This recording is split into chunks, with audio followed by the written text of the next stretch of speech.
मंत्र नंबर 15। ओम सर्वश्रुति शिरोरत्न सर्वश्रुति शिरोरत्न विराजित पदाम्बुजम् विराजित पदाम्बुजम् वेदान्ताम्बुजमार्तण्डम् वेदान्ताम्बुजमार्तण्डम् तस्मै श्री गुरुवे नमः। तस्मै श्री गुरुवे नमः। अर्थ: जिस गुरु तत्व को सभी श्रुतियों में शिरोरत्न कहा है और जो ब्रह्मा के समान कमल पर विराजमान है, वेदांत में उन सूर्य के समान गुरु तत्व को मैं बारंबार नमस्कार करता हूँ। शांति मंत्र का मंत्र नंबर 4, जो कि अथर्ववेद का और प्रश्नोपनिषद का शांति मंत्र है। ओम स्वस्ति न इंद्रो वृद्धश्रवाः ओम स्वस्ति न इंद्रो वृद्धश्रवाः स्वस्ति नः पूषा विश्ववेदाः स्वस्ति न पूषा विश्ववेदाः स्वस्ति नस्तार्क्ष्यो अरिष्टनेमिः स्वस्ति नस्तार्क्ष्यो अरिष्टनेमिः स्वस्ति नो बृहस्पतिर्दधातु स्वस्ति नो बृहस्पतिर्दधातु। अर्थ: महती कीर्ति वाले ऐश्वर्यशाली इंद्र अर्थात वृद्धश्रवा हमारा कल्याण करें। विश्व के ज्ञान स्वरूप सबके पोषणकर्ता वे पूषा सूर्य हमारा कल्याण करें। अकाट्य शस्त्र वाले गरुड़ जी हमारा कल्याण करें। हे बृहस्पति देव हमें मंगलमयता दो। ओम शांति शांति शांति शांति। गीता तत्वालोक, जो कि श्रीमद् भगवद गीता की तात्विक दृष्टि से व्याख्या है, परम पूज्य ब्रह्मनिष्ठ प्रातः स्मरणीय परम विरक्त परम पूज्य स्वामी उड़िया बाबा जी के द्वारा। इसमें हम लोगों का अध्याय 15 चल रहा था, पुरुषोत्तम अध्याय। जो 15वां अध्याय है उस संपूर्ण गीता के रहस्य को अपनी मुट्ठी में समेटे है। इसमें पूरा का पूरा रहस्य आ गया है, इसीलिए इसका नाम है पुरुषोत्तम अध्याय, है ना। जो सबका स्वरूप है ना, इसका नाम है स्वरूप वाला अध्याय। इसका नाम है जो भी यह संपूर्ण प्रपंच है, कोटि कोटि ब्रह्मांड है, उसका जो मूल है वो मूल वाला अध्याय, सबकी स्क्रीन वाला अध्याय, ऐसे समझ लो। उत्तम पुरुष, उत्तम पुरुष माने क्या होता है माधव भगवान? उत्तम पुरुष माने होता है मैं, स्वरूप। जब शुरू में लोग संस्कृत पढ़ते हैं ना बालक, तो जो रूप उनको याद कराते हैं, तो उसमें उत्तम पुरुष वाली जो लाइन है उसका क्या अर्थ होता है? मैं। क्यों भाई? बिल्कुल। तो प्रथम पुरुष, मध्यम पुरुष, उत्तम पुरुष, 3 लाइनें होती हैं उसमें। एक प्रथम पुरुष, वह वे दोनों, वे सब। और उसके बाद दूसरी लाइन होती है मध्यम पुरुष माने तुम जी। तुमसे हम बात कर रहे हैं उनके बारे में, तो तुम मध्यम हो गए और उनके बारे में बात चल रही है, तो प्रथम पुरुष हो गए जिनकी बात चल रही है। क्यों भाई? जी। और सबसे उत्तम कौन? तो अपने से उत्तम कौन है? स्वरूप से उत्तम तो कोई है नहीं, ये उत्तम पुरुष है। देखो भगवान, तो ये पुरुषोत्तम अध्याय है और इसमें हम लोगों का मंत्र नंबर चल रहा था 15/6 की व्याख्या चल रही थी, 15/6 की व्याख्या चल रही थी, जो कि ज्ञानेश्वर जी से होनी है। ज्ञानेश्वरी गीता से होनी है। तो डॉक्टर भगवान के मुख से सुनेंगे संत ज्ञानेश्वर जी की अद्भुत व्याख्या। लेकिन इसके पहले मंत्र को लेते हैं एक बार। 15/6 इसमें स्वरूप का वर्णन किया गया है। क्या वर्णन किया गया है कि ये तुम्हारा जो सूर्य है ना, इस जगत का सबको प्रकाशित करता है ना, ये आत्मा को प्रकाशित नहीं कर सकता है। तुम्हारा जो चंद्रमा है ना, जो तुम्हारा सूर्य भासता है, चंद्रमा भासता है, अग्नि भासती है। भगवान ने भासयते शब्द का प्रयोग कर दिया, न तद भासयते। फोकस कीजिए इस पे। न तद भासयते सूर्यो न शशांको न पावकः। ये सूर्य सबको चमका के दिखा देता है। अंधेरे में कोई दिखता नहीं था, तो सूर्य ने भासयते रोशनी मारी तो सब दिखने लगा। रात में चंद्रमा ने रोशनी मारी तो सब दिखने लगा। और कहीं चंद्रमा सूर्य नहीं थे, घर के भीतर गए तो वहाँ नहीं दिख रहा था, तो वहाँ पावका अग्नि जला ली तुमने, दीपक जला लिया, तो वो वहाँ भी भासयते हो गया। तो ये तीनों के तीनों प्रकाशक टाइप के हैं, सूर्यो शशांको पावका तीनों। लेकिन भगवान यहाँ कह रहे हैं कि ये तीनों के तीनों क्या जिस आधार में, जिस पर्दे पर, जिस आत्मा में ये भास रहे हैं तीनों, क्या उसको भी प्रकाशित कर देंगे? तो कहते हैं नहीं। तो उल्टा क्रम थोड़ी चल सकता है। उल्टा। वो केवल दृश्य को प्रकाशित कर सकता हाँ, उल्टा है, जो मुझे दिख रहा है बस। हाँ, उल्टा क्रम नहीं चलता है। दृश्य कभी भी दृष्टा को प्रकाशित नहीं करता है। तो कितनी बढ़िया बात है भगवान। न तद भासयते सूर्यो न तद भाषयते सूर्यो न शशांको न पावकः न शशांको न पावकः यद गत्वा न निवर्तन्ते। यद ज्ञात्वा न निवर्तन्ते। बिल्कुल ठीक आपने पढ़ा। गत्वा मतलब ज्ञात्वा। स्वामी जी ने बताया था, ज्ञात्वा, उसको जान करके फिर आना जाना मिट जाता है। यद गत्वा न निवर्तन्ते यद गत्वा न निवर्तन्ते तद्धाम परमं मम। तद्धाम परमं मम। ऐसा हुआ कि हम अभी परसों अपने ऑफिस में गाना गा रहे थे। जी। क्या? ओहरे ताल मिले नदी के जल में। ताल में पानी कहाँ से आया? कहीं आने का सोर्स ही नहीं है। नदी में बाढ़ आई तो वहाँ से पानी उफन के वहाँ गड्ढे में भर गया, तालाब हो गया। तो ताल कहाँ से बना? नदी से।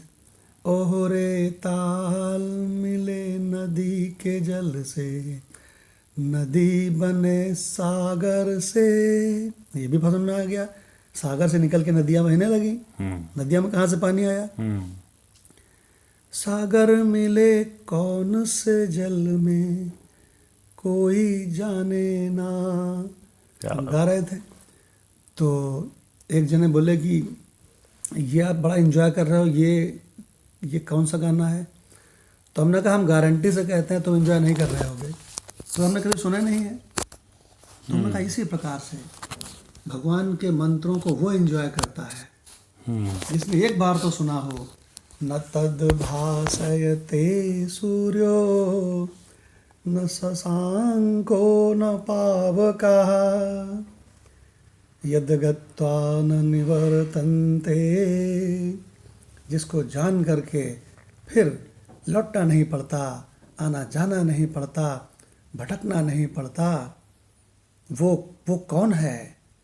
तद्धाम परमं मम, वो हमारा आपका सभी का माम तत्व है, मम तत्व है। और कल तो माधव भगवान ने त्वमेव माता च पिता त्वमेव, त्वमेव बंधुश्च सखा त्वमेव, त्वम एव विद्या द्रविणम त्वमेव, त्वम एव सर्वम मम देव देव। यहाँ पे भी मम दिखा दिया, जी। तो इसका मतलब इसी माम तत्व से सब प्रकाशित होते हैं। तो इसका मतलब इस वाले श्रुतियों के मंत्र को ऐसे भी कहा जा सकता है, मम एव माता च पिता मम एव बंधुश्च सखा मम एव विद्या च द्रविणम मम एव, अरे मम एव सर्वम मम एव देव देव। 24 कैरेट हो गया, बहुत बढ़िया। स्वरूप ही हो गया। मम मने स्वरूप, क्योंकि मम और तुम एक है कि दो हैं? एक है भगवान, एक है। तो इसका मतलब शास्त्र वेद लिखना यही चाहता था, मम एव, लेकिन उसने कहा अरे ये तो जानकार लोग तो समझ जाएंगे, लेकिन अज्ञानी तो उसको अपने से अलग बनाए बैठे हैं, तो वो तो नहीं समझेंगे। और संसार में संख्या किनकी ज़्यादा है? अज्ञानियों की। संख्या तो होती वहाँ है, होती वही है। मैं तो संख्यातीत हूँ। बहुत बढ़िया, संख्या तो होती है वहाँ है, क्या बात है। तो इसलिए श्रुति ने करुणा करके, कृपा करके अपने अज्ञानी बच्चों के लिए, अज्ञानी जीवों के लिए क्या लिख दिया? तम एव माता। देखो भगवान, तो भगवान कितना सुंदर मंत्र है कि सुखद कौन, आरामदायक कौन, तो कहते हैं अपना घर। तद्धाम परमम मम, जो परम धाम है वो कौन है? तो कहते हैं मम, माम तत्व स्वरूप, यही परमात्मा है जो चारों धामों का धाम हो। हाँ, चारों धाम जिसमें भासते हैं वो है मम, वो है मम। चारों धाम जिसमें भासते हैं। तो भगवान कितना सुंदर मंत्र है। तो इसका अर्थ सुन करके फिर डॉक्टर भगवान से ज्ञानेश्वरी गीता सुनते हैं। जी भगवान, अर्थ जी। 15/6। परम पद को परम प्रकाश में और अपुनरावृत्तिशील बतलाना, और जिस परम पद को प्राप्त होकर मनुष्य लौटकर संसार में नहीं आते, उस स्वयं प्रकाश परम पद को न सूर्य प्रकाशित कर सकता है और न चंद्रमा न अग्नि ही, वही मेरा परम धाम है। क्या बात है। तो भगवान ये जो 15/6 है, ये एक ऐसा मंत्र है जिसमें भगवान ने अपना रहस्य खोल दिया और ये बताया कि मैं सभी का मम हूँ, मैं सभी का माम तत्व हूँ। और ये भी बताया कि मैं परम धाम हूँ, और ये भी बताया कि मैं सबका स्वरूप होने से कभी किसी से जुदा नहीं हूँ। और ये भी बताया कि सूर्य, चंद्रमा और अग्नि ये प्रकाश तो देते हैं, लेकिन मुझसे उधार लेकर के प्रकाश देते हैं। देखो भगवान, क्या गजब गजब के रहस्य हैं। और एक और रहस्य बता दिया कि जो कोई अपने मम तत्व को पहचान जाता है, उसके बाद वो कभी भी आवागमन में नहीं फंसता है। यद गत्वा न निवर्तन्ते। देखो भगवान, अब परम धाम भी बता दिया कि मैं हूँ। भगवान क्या नहीं बताया है इस मंत्र में 15/6। हमसे कई बार लोगों ने कहा, क्या भगवान को प्राप्त होने के बाद आने जाने के चक्कर से छूट जाएंगे, भवसागर से निकल जाएंगे? तो हमने कहा भवसागर से निकल जाएंगे, लेकिन भगवान को प्राप्त करने के बाद नहीं। भगवान तो प्राप्त हैं ही, जानने के बाद भगवान को पहचानना है केवल, बस। प्राप्त वस्तु की जानकारी होनी चाहिए। भगवान वेदांत का डिमडिम घोष है एक, मालूम क्या है? कि करना कराना कुछ नहीं है, परमात्मा पहले से ही तुम्हारा स्वरूप है। इसलिए केवल पहचानना है बस। और भगवान जितने ढेर सारे मजहब संसार में चल रहे हैं उसमें कहते हैं ये करो वो करो, ये करो वो करो, लेकिन वेद और उपनिषद डंके की चोट पर चिल्ला के कह रहे हैं कि करना कुछ नहीं है, पहचानना है बस। क्या मतलब भगवान? बिल्कुल भगवान। और कोई कहता है जिज्ञासु तो क्या करना चाहिए, तो उस जानने के लिए जो करना चाहिए वो करो ये तुम्हें करना चाहिए। तो बोले पहला तो ये करना चाहिए कि सत्संग में आना चाहिए। हाँ ओके, उसके लिए तो हमारे पास समय नहीं है, तो समय नहीं है तो ठीक है। नहीं, समय नहीं है तो करो, करते रहो। फिर ठीक है, जो कर रहे हो करते रहो। देखिए, अगर साहबी चाहिए तो मजूरी छोड़ करके साहबी में आना पड़ेगा। ये तो आपको मालूम है कि ज्ञानी जन हैं जौहरी, करें न कुछ, क्यों भाई, और कर्मी करने वाले सकल मजदूर। भगवान पूरा संसार कहता है कर्म कर्म कर्म, और वेदांत कहता है अकर्म। देखिए, तो अब आइए इस 15/6 अद्भुत मंत्र को संत ज्ञानेश्वर जी की व्याख्या सुनते हैं। जी भगवान। जी भगवान प्रणाम। जी प्रणाम। भगवान बहुत सुंदर सुंदर रहस्य आपने पहले ही बता दिए हैं, सारे जो इस श्लोक में आए हैं उनको आपने अच्छे से एक्सप्लेन कर दी है। और संत ज्ञानेश्वर जी ने जो कहा है वो मैं अभी बताता हूँ। एक तो अभी आपने बताया कि वो भवसागर से पार जो ईश्वर को पहचान जाए, पर अपने आप को परमात्मा पहचान जाए, वो भवसागर से पार हो जाता है। इस लाइन को, जैसे कल भी बात आई थी कि शब्दों का है, कैसे भी ट्विस्ट कर सकते हैं, मैं कहूँगा उसके भवसागर से वो पार नहीं होता, भवसागर उससे छूट जाता है। वो पार नहीं होता क्योंकि उसकी निगाह में भवसागर है ही नहीं। हाँ, इसका मतलब ये ब्रह्म विद्या जो है वो दिखा देती है कि जिस भवसागर से पार करने के लिए तू मरा जा रहा था, वो तुझमें खाली सपने के समान भास रहा था। देखिए भगवान, कितनी बढ़िया बात डॉक्टर भगवान ने कही। जी भगवान। अब संत ज्ञानेश्वर जी का कि दीपक के उजाले में जो कुछ भी दृष्टिगत होता है, या चंद्रमा जिसे प्रकाशित करता है, या जो वस्तु सूर्य प्रभा से चमकती है, अर्थात किसी भी पर प्रकाश से जो चमकता है, उन सब वस्तुओं की दृश्यता उस वस्तु के दृष्टिगत न होने के कारण भासमान होती है। तो जो स्व प्रकाशित नहीं है वो सब भासमान ही है, कोई दूसरी चीज उसको चमका रही है। हमारा शरीर भी यदि दिखाई दे रहा है, चल फिर रहा है, तो ये पर प्रकाश से ही है, यानी चेतना से ही है। चेतना के बिना ये भी मुर्दा होके पड़ा रहता है। कहने का आशय ये है कि ये समस्त वस्तुएं तभी तक दिखाई देती हैं जब तक वह अव्यय वस्तु नहीं दिखाई देती। वह वस्तु स्वयं अदृश्य रहकर सारे विश्व को प्रकाशित करती है। सीपी के भाव का ज्ञान ज्यों-ज्यों मंद पड़ता जाता है, त्यों-त्यों उसमें होने वाला चांदी का भास यथार्थ जान पड़ने लगता है। अथवा जैसे जैसे रस्सी के ज्ञान का लोप होता है, वैसे वैसे उसके विषय में होने वाला सर्प का भ्रम मजबूत होता जाता है। ठीक इसी प्रकार जिस वस्तु का प्रकाश पड़ने के कारण ही चंद्र और सूर्य इत्यादि प्रचंड तेज से प्रकाशित होते हैं, वह वस्तु एकमात्र तेज पुंज ही तो है। वह सारे जीवों में व्याप्त है और चंद्र एवं सूर्य को भी प्रकाश प्रदान करती है।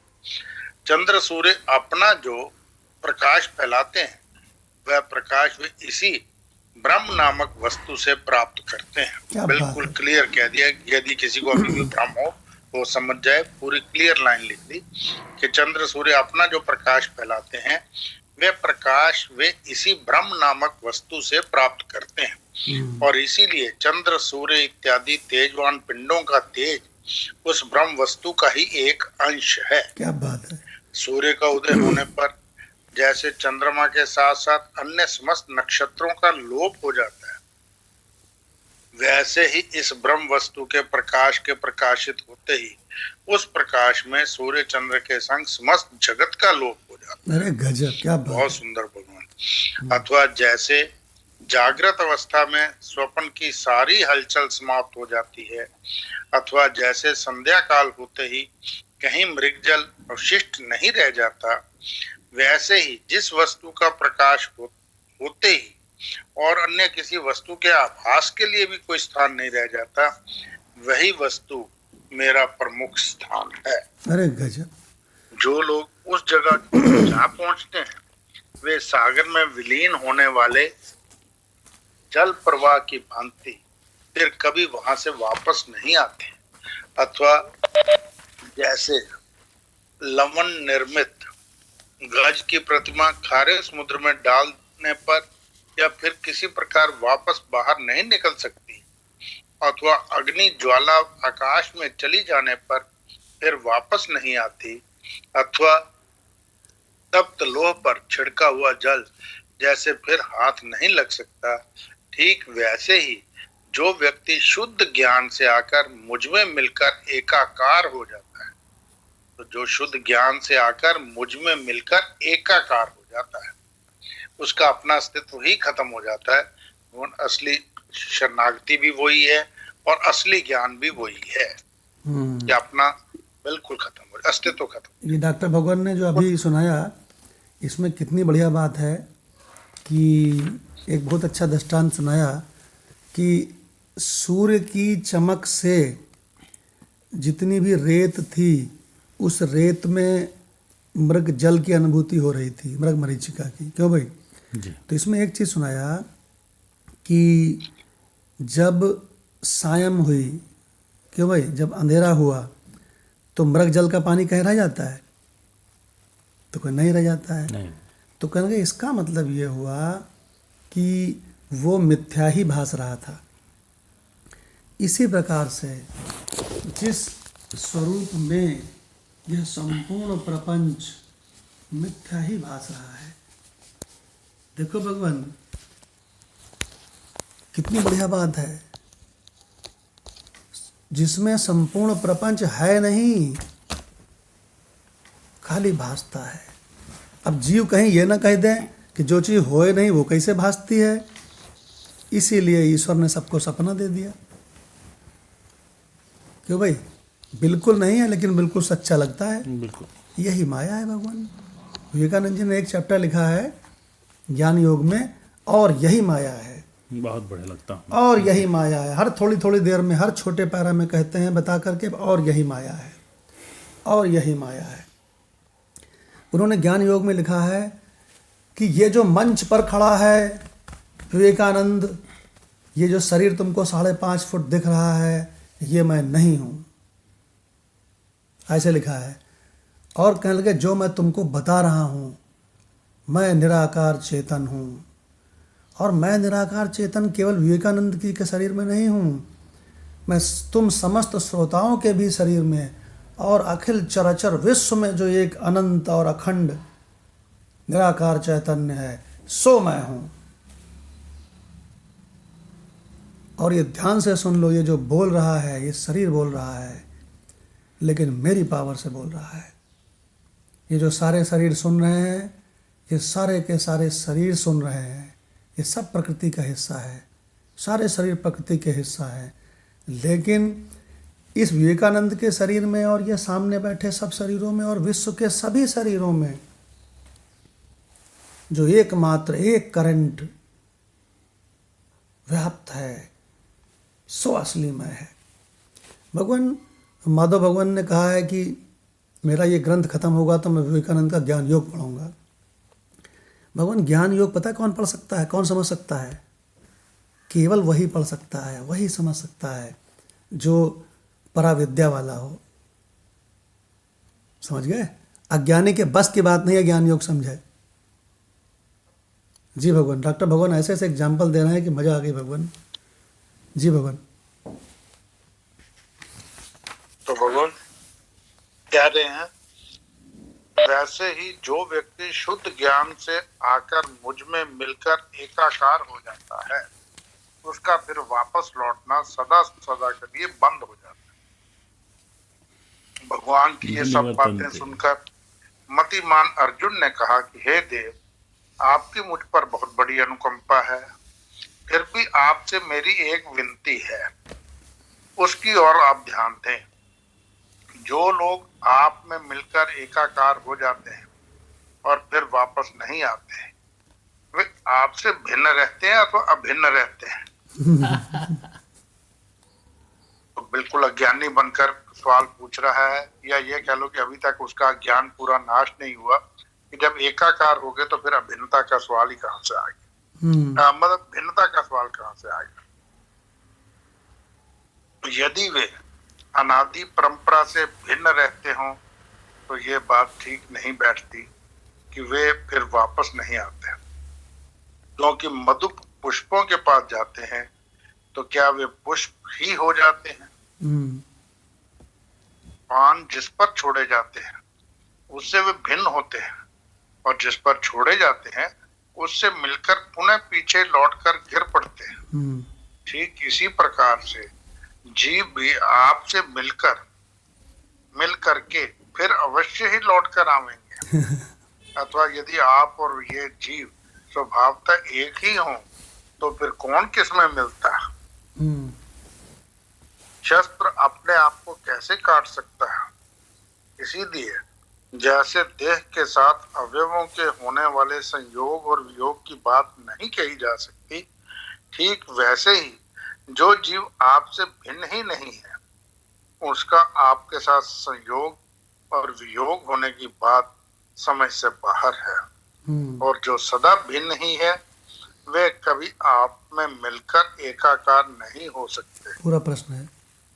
फिर ऐसी दशा में इस बात का विचार करना एकदम निरर्थक ही सिद्ध होता है कि वे आपसे के पास से फिर वापस आते हैं अथवा नहीं। इसीलिए है प्रभु, ये बात आप मुझे साफ साफ बतलावें कि जो आपके साथ मिलकर एकाकार हो जाते हैं और फिर वापस नहीं आते, वे कौन हैं? अर्जुन का यह प्रश्न सुनकर उन सर्वज्ञ अधिपति भगवान को अत्यंत संतोष हुआ, कारण कि अपने शिष्य के इस प्रश्न से उनको अर्जुन की बुद्धिमत्ता अच्छी तरह दृष्टिगत होने लगी। भगवान ने कहा, हे महामते, जो मुझे प्राप्त कर फिर वापस नहीं आते वे मुझसे भिन्न भी हैं और अभिन्न भी। यदि गंभीरता से विचार किया जाए तो मैं और वे स्वभावतः एक ही हैं। हम दोनों अभिन्न ही हैं। किंतु यदि बाह्य दृष्टि से विचार किया जाए तो ये भी मालूम पड़ता है कि वे मुझसे पृथक हैं। जैसे जल पर उठने की दशा में लहरें उससे अलग जान पड़ती हैं। क्या बात है। पर यदि विचार किया जाए तो यही मानना पड़ता है कि वे तरंगें भी जल ही हैं। अथवा जैसे आभूषण स्वर्ण से पृथक दिखाई देते हैं पर यथार्थ वे स्वर्ण ही होते हैं, ठीक वैसे ही एक किरीटी यदि ज्ञान दृष्टि से देखा जाए तो वे मुझसे अभिन्न ही हैं, और जो भिन्नता दृष्टिगत होती है वह एकमात्र अज्ञान के कारण है। यदि ब्रह्म वस्तु का सम्यक विचार किया जाए तो ऐसी कौन सी चीज ही हो सकती है जो एकम एव अद्वितीय से भिन्न मानी जा सके, अथवा तथा जो भिन्नता की दृष्टि से मुझसे पृथक की जा सके। यदि सूर्य बिंब सारे गगन मंडल को व्याप्त करके एक ही गोला बन जाए तो फिर उसका प्रतिबिंब कहाँ पड़ेगा और उसकी रश्मियां जाएंगी तो कहाँ जाएंगी? हे धनंजय, कल्पंत के सर्वव्यापी जल में भी क्या कभी छोटी छोटी धाराएं आकर मिलती हैं? ठीक इसी प्रकार मुझ विकार रहीन तथा एकम एव अद्वितीय के अंश कैसे हो सकते हैं? पर सीधा प्रवाहित होने वाला जल भी दो धाराओं के एक स्थान पर मिलने पर कुछ टेढ़ा हो जाता है, अथवा जल की उपाधि के कारण सूर्य भी प्रतिबिंब रूप से एक की जगह दो दिखाई देने लगता है। भला ये कैसे कहा जा सकता है कि आकाश चौकोर है अथवा गोल है? पर जब वही आकाश किसी घट अथवा मठ में रहता है तब हम उसे गोल अथवा चौकोर भी कह सकते हैं। जिस समय कोई व्यक्ति स्वप्न में राजा होने का दृश्य देखता है उस समय निद्रा के बल पर क्या वह अकेला ही सब व्यक्ति और समस्त वस्तुएं नहीं बन जाता? अरे वाह। तथा सारे जगत की अपने ही आप से नहीं भर जगत को अपने ही आप से नहीं भर देता? नकली स्वर्ण अथवा और कोई चीज मिलाने पर जैसे असली स्वर्ण भी कुछ और ही प्रकार का कस दिखलाने लगता है। ठीक वैसे ही मेरा शुद्ध स्वरूप भी जिस समय माया से आच्छादित हो जाता है उस समय अज्ञान की उत्पत्ति होती है। वह अज्ञान है को अहम, यानी मैं कौन, जो सबसे इंपॉर्टेंट सवाल है वेदांत का, शास्त्रों का, को अहम, कि मैं कौन। इसी अज्ञान से मन में ये विकल्प उत्पन्न होता है कि मैं कौन हूँ, और फिर इसी बात पर विचार विमर्श करके जीव ये निश्चय करता है कि मैं शरीर हूँ। सो ये जीव की अज्ञानता एंड में बता दी कि वो ये निश्चय कर लेता है कि मैं तो शरीर हूँ। डॉक्टर भगवान ने अभी जो इतना दिव्य इसका वर्णन सुनाया, इसमें पेज नंबर 573 ये पेस्ट पेज है। इसलिए पेस्ट पेज है कि इसमें अर्जुन के एक प्रश्न का उत्तर दिया है भगवान ने। ये अर्जुन का प्रश्न नहीं है, ये संसार के हर जीव का प्रश्न है कि अरे आप लोग कहते हो कि आप भगवान एक ही वस्तु हो, लेकिन हमको तो अलग अलग मालूम पड़ता है। तो भगवान कृष्ण ने उत्तर दिया है। भगवान ने कहा, हे अर्जुन सुनो, अगर गंभीरता से विचार करोगे, अगर तुम सत्य को जान जाओगे तो तुमको ये पता चलेगा कि परमात्मा और तुम एक ही वस्तु हो। और अगर थिथले तरीके से विचार करोगे, मूर्खतापूर्ण तरीके से विचार करोगे तो अलग मालूम पड़ेगा। इसमें डॉक्टर भगवान ने क्या एग्जाम्पल दिया है पता है? एग्जाम्पल ये दिया कि लहर बिल्कुल अलग मालूम पड़ती है, सागर तो स्थिर है और उसके ऊपर बड़ी तेज़ी से ये जो चल रही है, इतनी भारी 1 किलोमीटर की लहर, ये लहर अलग से मालूम पड़ती है। लेकिन जब बच्चों की तरह सोचना छोड़ोगे, समझदार की तरह सोचोगे तो कह दोगे अरे यार नो नो नो नो, लहर सागर ही है।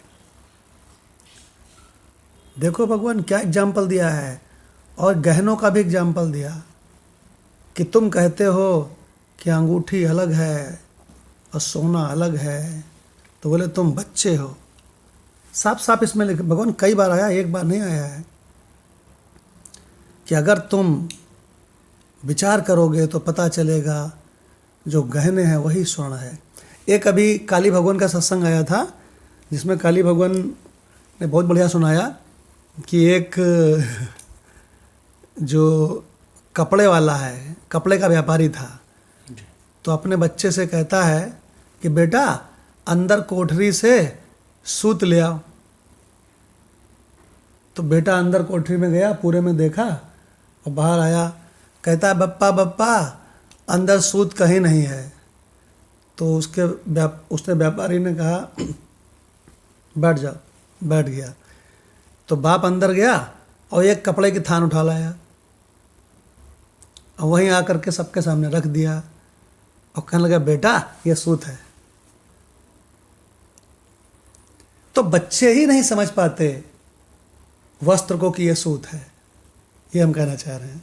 ऐसे ही एक विचार और था कि भाई पिताजी ने कहा बच्चे को कि भाई आज ऐसी ज़रूरत आन पड़ी है कि घर का जो सोना है उसको हमें यहाँ देना है और इसके पैसे बनाने हैं, तुम जाओ घर से जो सोना है उसको ले आओ।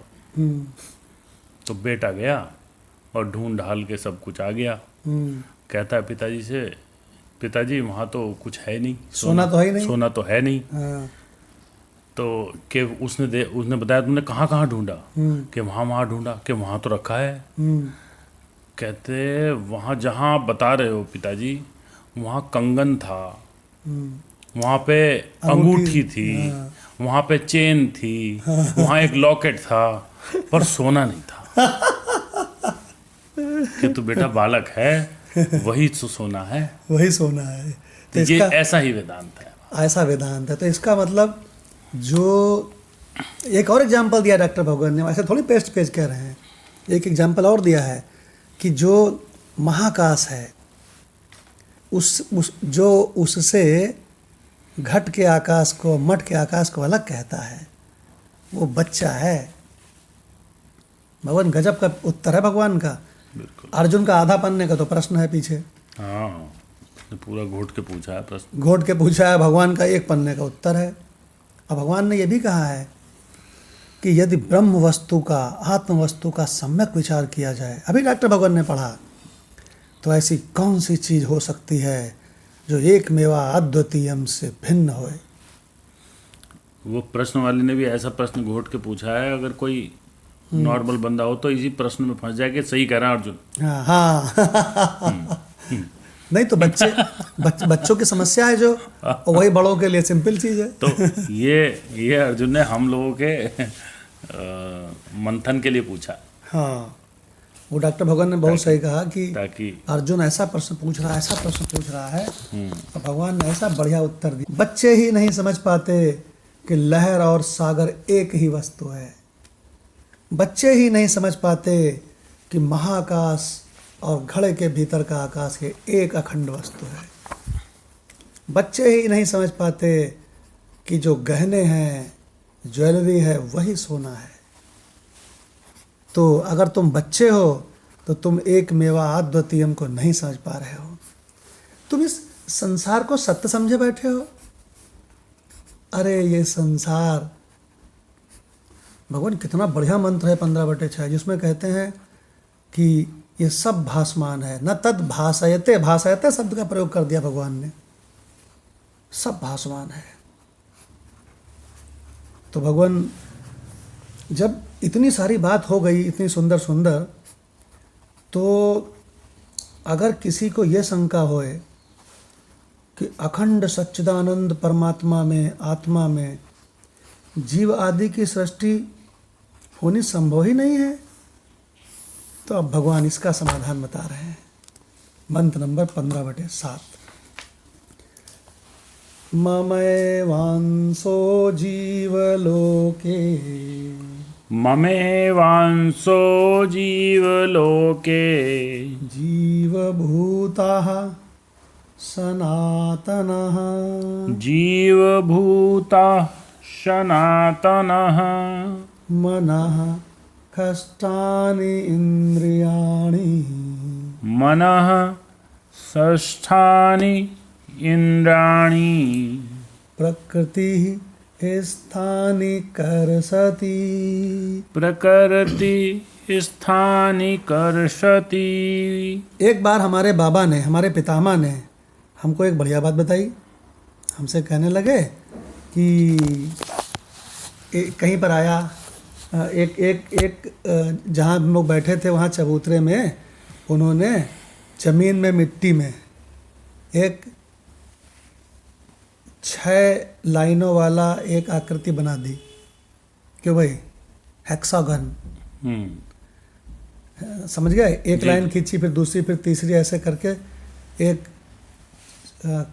6 लाइनों वाला हेक्सागन, 6 लाइनों वाला एक आकार बंद करके बना दिया जी। और कहने लगे देखो ये खटकोण है, ये खट भुजा है, ऐसे बोले। तो हमने कहा आप ये खा क्यों करते हो? खटकोण, खट भुजा क्यों बोलते हो? ये तो सा है, षटकोण है, षट भुजा है। तो उन्होंने कहा देखो बचवा, एक होता है रा वाला सा, एक होता है सीटी सा, क्यों भाई? और एक ये पेट चिरवा पा एक पेट चिरवा सा। पा जो बना है, जो पा बना है उसका पेट चीर दो तो पेट चिरवा पा, ठीक है ना। जी। तो इसको भी सा कहते हैं, तीनों सा कहते हैं। तो देखो बचवा, रा वाले सा को तुम सिंपल बोलते हो, सीटी सा को सीटी से बजा के बोलते हो, तो वो तो पहचान में आ जाते हैं। लेकिन ये जिस पा का पेट चीर दिया गया है इसको भी तो सा कहते हैं। इसको तुम कैसे बोलोगे? तो इसीलिए इसको मैं खा बोलता हूँ, खटकोण। मुझे क्लियर हो जाए, बोला से बोला। उस दिन के बाद से हमने हमेशा से इसको खा पढ़ना ही शुरू कर दिया। क्यों भगवान? तो हमें याद आ गया कि इसमें भगवान ने बोला है ना, मनः खष्टानि इंद्रियाणि। देखो भगवान क्या बढ़िया बात है ना। तो इस पेट चिरवा, पेट के चिरे हुए पेट चिरवा पा को, क्यों भाई, ये है तो सा, लेकिन डिफ्रेंशिएट करने के लिए खा बोलते हैं महात्मा लोग। अब स्वामी हंसानंद जी के पास गए तो वो भी खा बोलते हैं। और एक जो बिठूर में स्वामी जी थे ना, वो भी खा बोलते थे। खट कौन, खट भुजा, ऐसे बोलते हैं, है ना। तो भगवान, कहीं किसी को ये शंका ना हो जाए कि अनंत परमात्मा में, अनंत आत्मा में ये जीव कहाँ से आ गया। तो इसलिए भगवान अब जीव का रहस्य बता रहे हैं, भगवान 15/7 में। तो माधव भगवान से इसका अर्थ सुनते हैं। जीवात्मा के स्वरूप का कथन। और हे अर्जुन, इस देह में यह सनातन जीवात्मा मेरा ही अंश है और वही इन प्रकृति में स्थित मन और पांचों इंद्रियों को आकर्षण करता है। तो इसको खूब अच्छी तरह से समझ लीजिए। अंश कह कह के न जाने कितने लोग कंफ्यूज हो गए संसार में। बहुत ध्यान से सुनना। अंश कह कह के न जाने कितने लोग संसार में कंफ्यूज हो गए कि ये इतना बड़ा अनंत परमात्मा और उसमें से एक टुकड़ा करो ये जीव है, दूसरा टुकड़ा करो दूसरा जीव है, तीसरा टुकड़ा करो तीसरा जीव है। भगवान, ये अंश नहीं है, ये बोला तो अंश जाता है, लेकिन वास्तव में ये प्रतिबिंब है। क्यों भाई, हमने हमेशा आपको जीव के लिए प्रतिबिंब बताया होगा। हम भी पहले कन्फ्यूज थे, भगवान अंश। तो भगवान हमको गुरु भगवान ने बहुत डांटा एक बार, कहले आज से तो अंश का प्रयोग नहीं करेगा। उसके बाद भगवान हमको महात्माओं का लिखा हुआ खूब मिला, अंश न अंशी भेद प्रध्वंसी। फिर हमको खूब मिला जगह जगह अंश, कि अंश को नहीं बोलना है, क्यों भगवान, प्रतिबिंब बोलना है। तो अब डॉक्टर भगवान से इसका अर्थ सुनते हैं, गीता तत्वालोक। जी भगवान। जी भगवान, यदि ये शंका हो, संगति है पहले, यदि ये शंका हो कि अखंड सच्चिदानंद में तो जीव आदि की सृष्टि होना संभव ही नहीं है, तो इसका समाधान अगले श्लोक में किया जाता है। भगवान, इससे वही याद आ रहा है जो आपने बताया था कई बार कि स्वामी विवेकानंद ने एक जगह सत्संग किया वेदांत का, बाद में पूछा हैव यू अंडरस्टूड, तो सबने कहा यस। क्या समझे? All is God. तो स्वामी विवेकानंद जी ने कहा कि नहीं, कुछ नहीं समझे, ओनली गॉड इज। तो ये जगदीश भगवान का भी हमारे सत्संग में जगदीश भगवान ने कई बार उद्धृत किया। उन्होंने यहाँ ये सबसे पहले शायद यूज की थी, और आपने इसको बहुत बार समझाया फिर कि क्या इसका अभिप्राय है। ऑल इज गॉड भी गलत नहीं है अन्वय की दृष्टि से, but only god is the only truth. हाँ, इसका मतलब ये हुआ कि ऑल इज गॉड, ये कम अधूरा समझे वाले की बात है जी। और जिसने भली भांति समझा है वो कहता है only god is, all are just only appearance in god. वो उस वाक्य में भगवान ऑल की सत्ता बिल्कुल बन रही है, खत्म कर देना चाहते हैं। हाँ, वो आल की सत्ता खत्म करके ना सतो विद्यते भाव सिद्ध करना, आल इनका बना ना रह जाए थोड़ा सा। क्योंकि आल ही तो बवाल है, इसलिए वो क्रश कर रहे हैं उसको, क्योंकि आल इज बवाल। लिखो एक बनाओ स्लाइड, आल इज बवाल, और इसी बवाल को तो खत्म करना है भगवान। तो इसीलिए डॉक्टर भगवान ने बहुत बढ़िया फोकस किया कि जो कहता है ऑल इज गॉड वो बच्चा है, और जो कहता है ओनली गॉड इज, क्यों भाई, all is not, only god is, वो सम्यक समझदार है भगवान। उसको हम कह सकते हैं कि वो वेदांत वाला है। डॉक्टर भगवान ने बहुत बढ़िया पॉइंट किया। जी भगवान। अब इसका भावार्थ है, इस जीवलोक में मेरा सनातन अंश ही जीवात्मा है, जो प्रकृति में स्थित मन सहित 6 इंद्रियों को खींच लेता है। अब प्रश्न उठा दिया कि जो ब्रह्मांड साक्षी था वह पंच कोशों का साक्षी जीव कैसे हो गया? तो उत्तर देते हैं, ईश्वर और जीव की शक्तियों में भेद है, स्वरूप में नहीं। अरे वाह वाह वाह वाह डॉक्टर भगवान, वाह, मजा आ गई। हाँ, एक बार फिर से उत्तर से। हाँ जी, ईश्वर और जीव की शक्तियों में भेद है। जैसे हम जीव जगत ईश्वर तीनों को इकट्ठा लेते हैं तो कई बार सोचते हैं कि कहाँ ब्रह्मा विष्णु महेश और कहाँ हम, तो वो बता दे कि उनकी शक्तियों में भेद है। ईश्वर सर्वज्ञ है और जीव अल्पज्ञ है, इसी से इनमें अंश अंशी भाव माना गया है। तो अंश अंशी भाव जो है ईश्वर के साथ माना गया, परमात्मा के साथ या ब्रह्म के साथ नहीं। ये बहुत बढ़िया। ये डॉक्टर भगवान आपने बहुत अच्छी बात कही है अभी। ये डॉक्टर भगवान ने बहुत गजब का, जैसे कहते हैं पूरा समझा हुआ बंदा, तो डॉक्टर भगवान ने बहुत बढ़िया बात कही है कि ईश्वर अंश जीव अविनाशी। जब हम अंश की बात कर रहे हैं तो वो जीव की तरफ देख रहे हैं। हाँ, तो इसका मतलब अगर उसके मूल को नहीं, जीव के मूल को नहीं देख रहे हैं। हाँ, तो इसका मतलब जब भी हम अंश की बात करेंगे तो हम असत में पहले उतर जाएं, छाया में, फिर वहाँ अंश वंश बनावे, अंशवंशी असत में बनावे। परमात्मा में डॉक्टर भगवान ने बोला है अभी कि परमात्मा में अंश वंश नहीं है, ना अंश ना अंशी। अंश और विधि वही है, नीचे उतर। हाँ।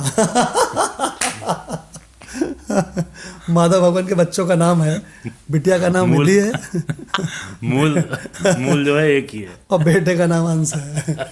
तो भगवान आज के इस सत्संग से सब लोग क्लियर कर ले हो कि जब अंश और अंशी की बात होती है तो ईश्वर और जीव यानी कि आभास की, असत की बात चल रही है वहाँ। बिल्कुल, बहुत बढ़िया डॉक्टर भगवान जी।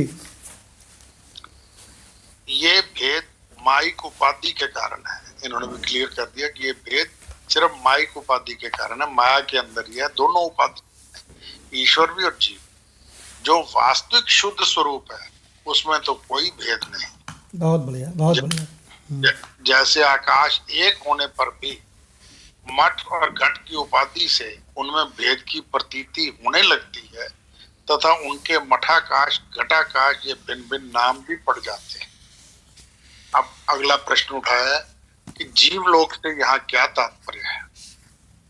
जो जीव के अनुभव में आता है वही जीव लोक है। अरे वाह वाह, क्या बात है, क्या बात है।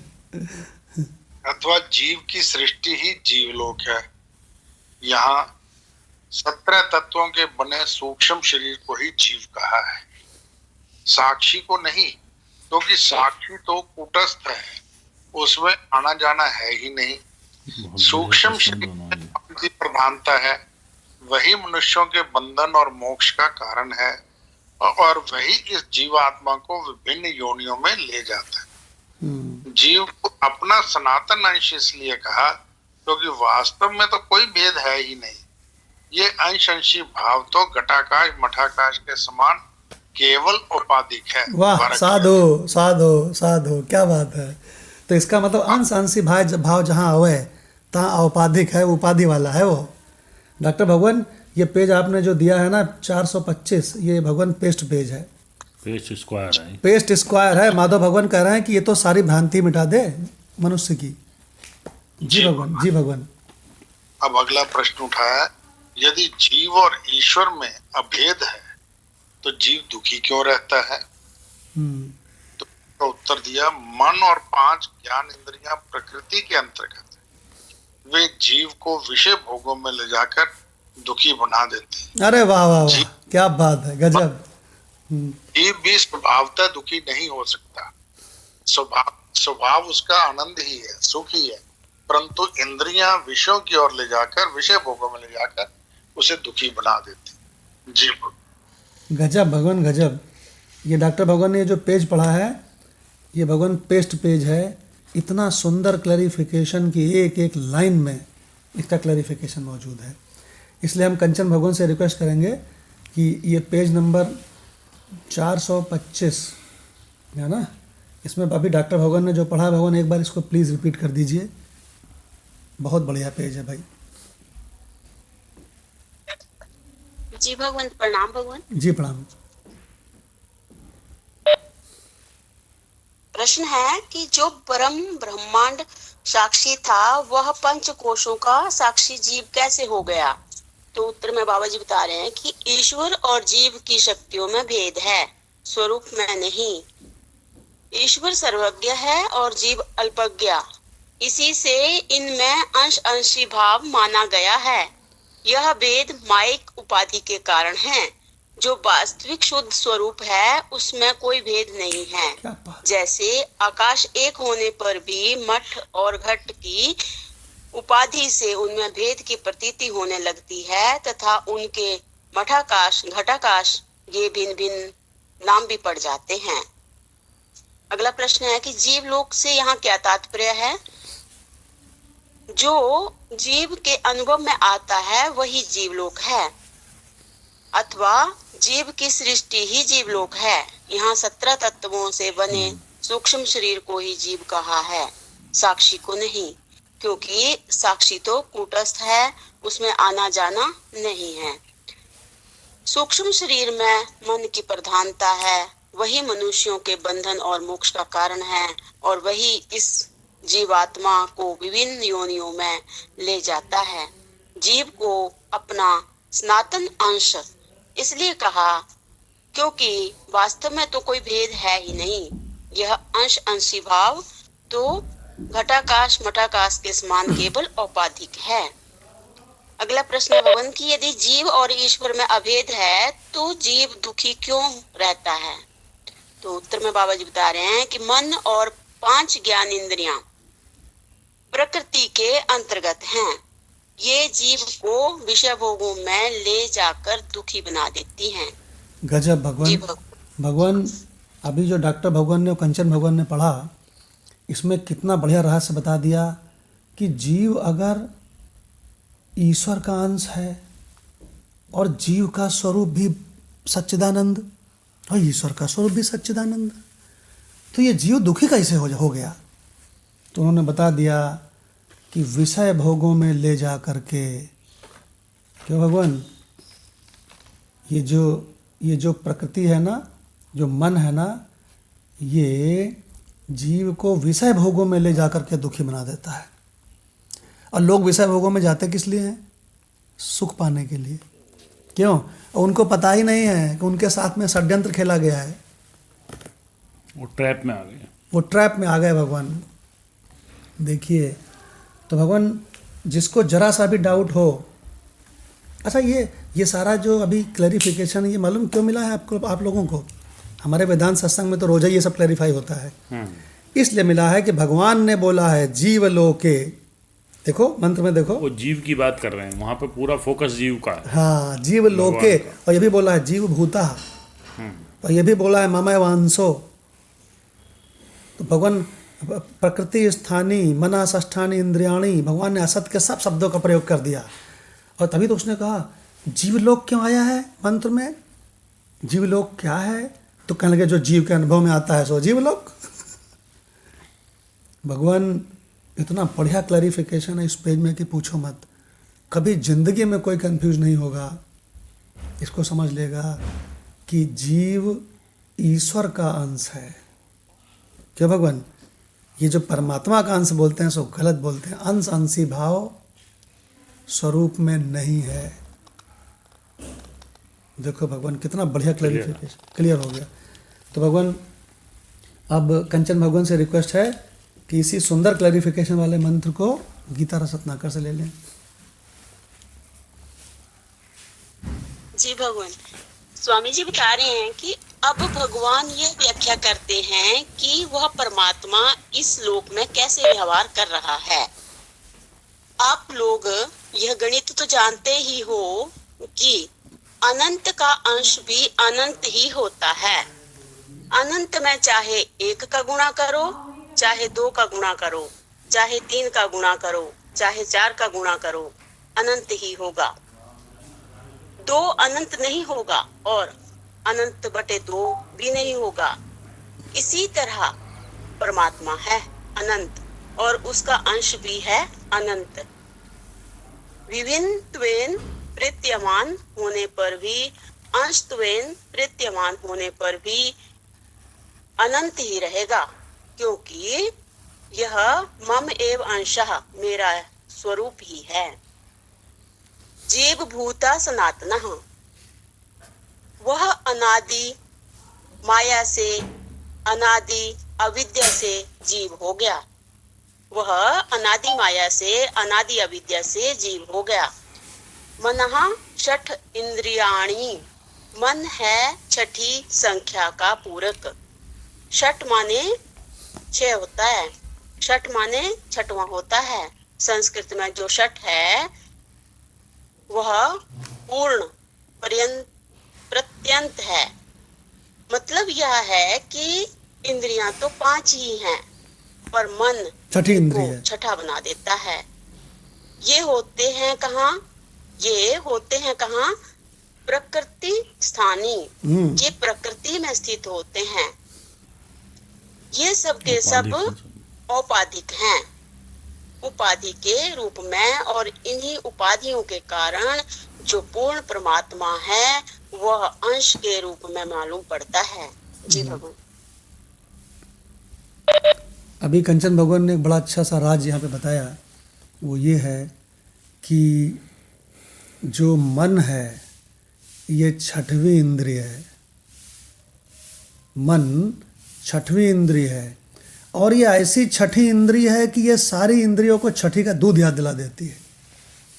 आपको मालूम है कि मन जिसके भी संग हो लेता है, अगर मन कान के संग है तब तो कान आपकी बात सुनेगा, और अगर मन कहीं अंते चला गया दूर माधव भगवान, तो कोई बात बोलता है तो सुनाई पड़ती है? बताओ। सुनाई नहीं पड़ती। नहीं सुनाई पड़ती है। क्यों नहीं सुनाई? दिखाई भी नहीं पड़ती। क्यों नहीं सुनाई ना? अच्छा, ऊपर से अगर आप सामने देख रहे हो, मन कहीं और है, तो वो देखा हुआ भी नहीं दिखता है। कह रहे हैं ड्राइवर तो जगह था, एक्सीडेंट कैसे हो गया? मन कहीं और चला गया। मन कहीं और था। देखो दिखाई भगवान, नहीं उसको। भगवान मन जिस इंद्रिय के साथ में होता है वही एक्टिवेट है। ये छठी इंद्रिय है, भगवान ने बताया। इसको हमेशा के लिए समझ लो। मना कष्टानि इंद्रियाणि, मन छठवीं इंद्रिय है। और प्रकृति स्थानी करसती। करसती माने हमको गुरु भगवान ने बताया था, करसती माने होता है जोतना। जैसे किसान क्रसर। हाँ, जैसे किसान अपनी जमीन को, खेत को जोतता है ना, तो कहते हैं करसती। तो बोले बेटा ये मन जो है ना, यही जीव को पकड़ के इस संसार में जोत देता है कि ले बेटा अब झेल इस संसार को। और बोले बेटा इस संसार में कल हमारे ऑफिस में एक बात चली, टॉपिक बड़ा इंटरेस्टिंग था। सबसे सुंदर दुल्हन किसकी? क्या टॉपिक था? सबसे सुंदर कौन सी भाभी जी, ये टॉपिक था। क्यों भाई? तो समोसे मंगाए गए, चाय मंगाई गई, सब बड़े खुश थे क्योंकि जॉइंट कमिश्नर ऑफिस से चले गए थे। तो बिल्ली चली गई, चूहों में मस्ती आ गई ऑफिस में सब मौज में। तो कहने लगे सर कुछ मंगाइए आज। तो हमने कहा ठीक है, ऐसा करो कि समोसे मंगाओ गरम गरम और चाय बनवाओ बढ़िया सी। तो भाई तो कहने लगे, सब लोग बैठ गए, काम सब छोड़ दिए, सब काम छोड़ दिए और बैठे गोल लगा के। तो कहने लगे ये बताओ कि सबसे सुंदर भाभी किसकी, ये टॉपिक चल रहा था।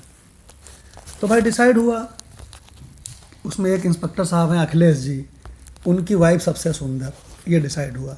डिसाइड कैसे हुआ? डिसाइड ऐसे हुआ कि वो अपनी पत्नी के साथ में डीपी में फोटो लगाए हैं। समझ गए? अच्छा। तो हर आदमी देखा करता है खोल खोल के उसको, वो आदत होती है लोगों की डीपी देखना। हम तो किसी की डीपी देखते ही नहीं भगवान कभी भी और ना किसी का हम वो डीपी के साथ में लोग वो डालते हैं ना एक स्टेटस, और ना हम किसी का स्टेटस देखें। तो भगवान ये डिसाइड हुआ कि भाई इनकी पत्नी सबसे सुंदर। तो हमने कहा देखो एक बड़ा भारी शास्त्रों का रहस्य है, वो हमको हो तो बता दें। तो बोले क्या है? तो हमने कहा चाहे जितनी सुंदर पत्नी होए, हमका वो लड़ती बहुत है, निश्चित लड़ती है। और हमने कहा यहाँ अखिलेश जी बैठे हैं, अगर मेरी बात गलत हो गई तो मैं आज ही रिजाइन कर दूंगा यहाँ से सुपरिटेंडेंट के पद बोली से। का रखा जिम में। तो अब अखिलेश जी मुस्कुराए और चुप। तो लोग कहे अखिलेश जी बोलिए, भाभी जी तो इतनी अच्छी है। तो अखिलेश चुप। भगवान, आपको याद है वो नींबू वाली कथा जो है? हाँ, वो राजा वाली। हाँ, अरे भगवान, सब नींबू। सबकी पत्नियां बिल्कुल एक तरह से हैं। और आपको बता दें, सभी के दूल्हे हैं ना, सब पति हैं। चाहे जितना बढ़िया आप दूल्हा ले आओ, हैंडसम पर्सन, हम आपको गारंटी देते हैं कि वो लड़ता होगा अपनी पत्नी से। वाइस वर्सा है। भगवान वो सब एक ही मटेरियल है। मना कष्टानि इंद्रियाणि, क्या उसके पास नहीं है मन? क्या वो कहता मेरे मन की होए, और पत्नी कहती है हम गृह स्वामिनी है, मेरे मन की होए। और भगवान कृष्ण यही बता रहे हैं, मना कष्टानि इंद्रियाणि, ये मन ही छठी इंद्रिय है। और यही गुरु भगवान ने बताया था, यही आपको पकड़ के संसार में जीव को जोत देता है। देखो भगवान आपको वो बढ़िया रहस्य बता रहे हैं कि सब छिपाए छिपाए घूम रहे हैं। मेरी पत्नी बड़ी अच्छी, वो नहीं लड़ती। मेरा पति बहुत अच्छा, वो कभी हमसे नहीं नाराज होता, नहीं लड़ता। भगवान ये गलत है, क्योंकि मन हमेशा ये चाहता है मेरे मन की होए। मन ही मन से लड़ा करता है। मन से लड़ा करता है, तो फिर स्वरूप से कोई मतलब ही नहीं है। भगवान ये मन चाहता है मेरे जैसी हो, हाँ। वो मन चाहता है मेरे जैसी हो। हाँ, इसलिए बेचारे सबके मन है। सबके और मन है। इन दोनों को ये पता होना चाहिए, ईश्वर के पास भी एक मन है। हाँ। वो अपने मन की करता है। अच्छा ये पति का मन और पत्नी का मन लड़ते क्यों है, बता दें मदनलाल भगवान? मदनलाल भगवान सुन रहे हैं ना? ये इसलिए लड़ते हैं कि एक बार गुरु भगवान ने हमको बताया था। सुन रहा हूँ। हाँ, बड़ा इंटरेस्टिंग टॉपिक है। एक बार गुरु भगवान ने हमको बताया था, वो नोट कर लेना कहीं। एक मन दूसरे मन से इसलिए लड़ता है कि पहला वाला मन कहता है मैं मन भर का हूँ। अच्छा। हाँ, इसीलिए तो इसका नाम शास्त्रों ने मन रखा है। और दूसरा वाला मन पत्नी का कहता है हट, मेरा मन भर का है। और पहला वाला कहता है मेरा मन, ये मन भर का है। और भगवान फिर कटाजुज मचती है। भगवान, जो स्त्री पहले शादी के पहले क्यों एक बार जब दिखाई जाती है, तो वो जब कमरे में आती है तो ऐसे गाता है, आने से जिसके आए बाहर, जाने से जिसके जाए बाहर, बड़ी सुख देने वाली है मेरी महबूबा।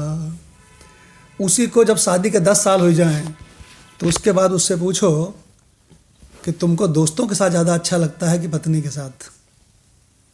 और उस पत्नी से पूछो कि तुमको अपनी किटी पार्टीज़ में अपनी सहेलियों के साथ होटल में ज़्यादा अच्छा लगता है कि पति के साथ, उत्तर मिल जाएगा।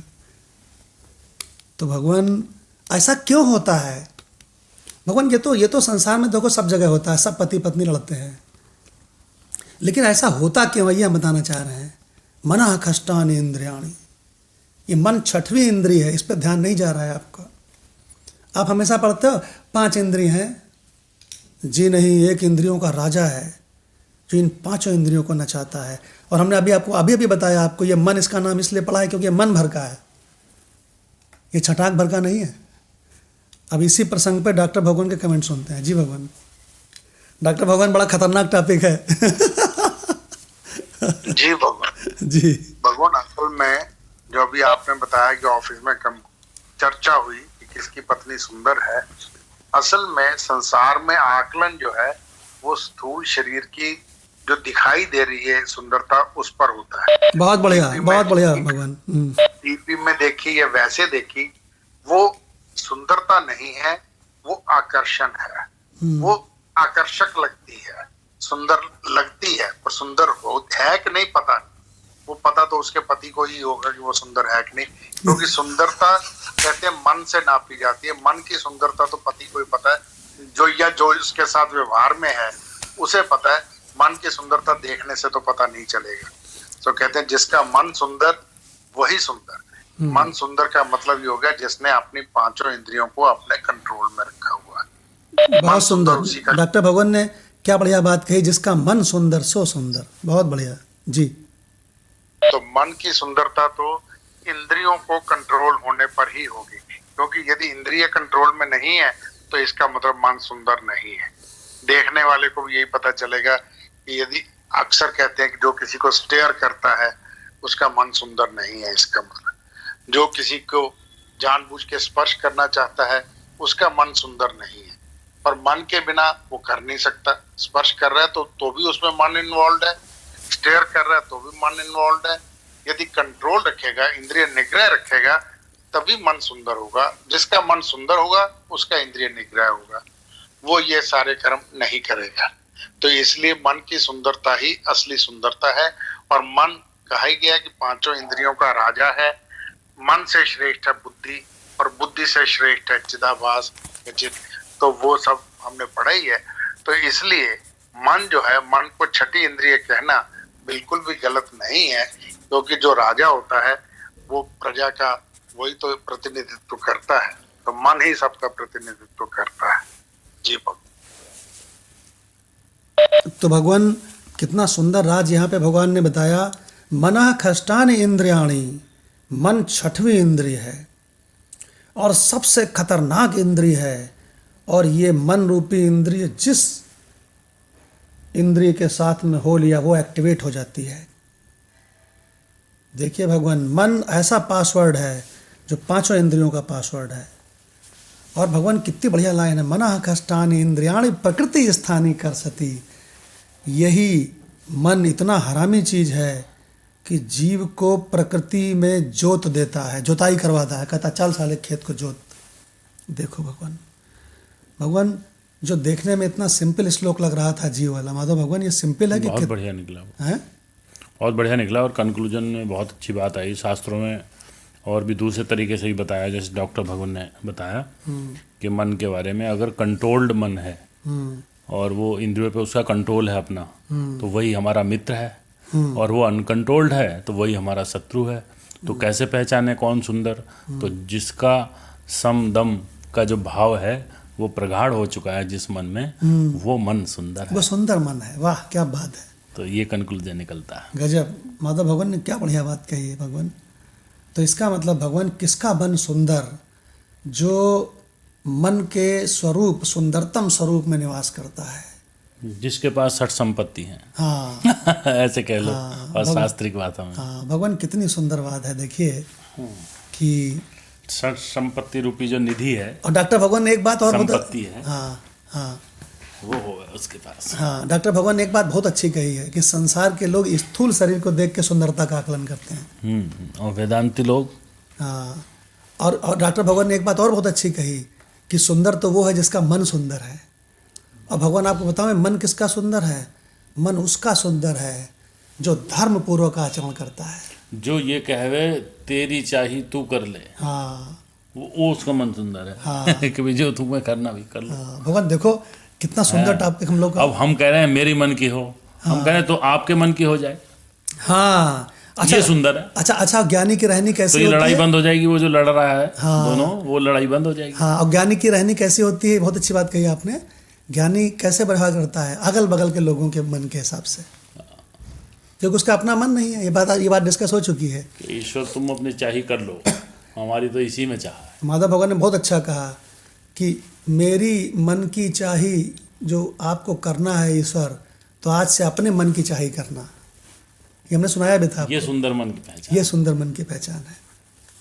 देखो हम भगवान, कहते तुम मेरे हिसाब से क्यों नहीं चले? हाँ और ये तुमने बहुत गड़बड़ सड़बड़ कर दिया हमारी जीव सृष्टि में। हाँ। तुमने जो है पंगा ले रखा है। हाँ, तो इसका मतलब ये हुआ कुल मिलाकर के कि आखिरकार सारा मन, सभी के मन ये क्यों चाहते हैं कि सब मेरे हिसाब से हो? क्योंकि हमने आपको बता दिया है, क्योंकि जो मन है वो मन भर की चीज़ है, छटाक नहीं, इसलिए ऐसा है। तो भगवान समय काफ़ी हो गया है, अब 1 मिनट के लिए हम लोग आत्मस्वरूप में बैठेंगे, अपने अनंत आत्मस्वरूप में, जिसमें कोई मन नहीं है, कोई झंझट नहीं है। 1 मिनट के लिए अपने आत्मस्वरूप में अनंत में बैठेंगे, जहाँ कोई सृष्टि नहीं है।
तो भगवान, ये जो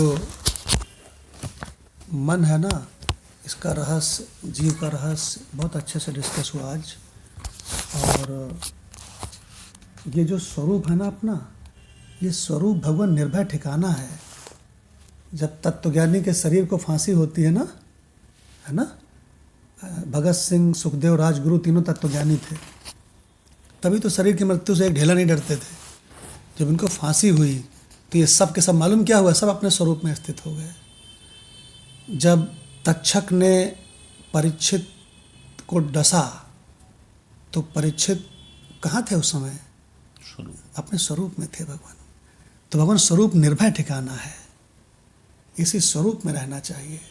ओम शांति शांति शांति। प्रणाम भगवान। प्रणाम भगवान। प्रणाम भगवान। प्रणाम।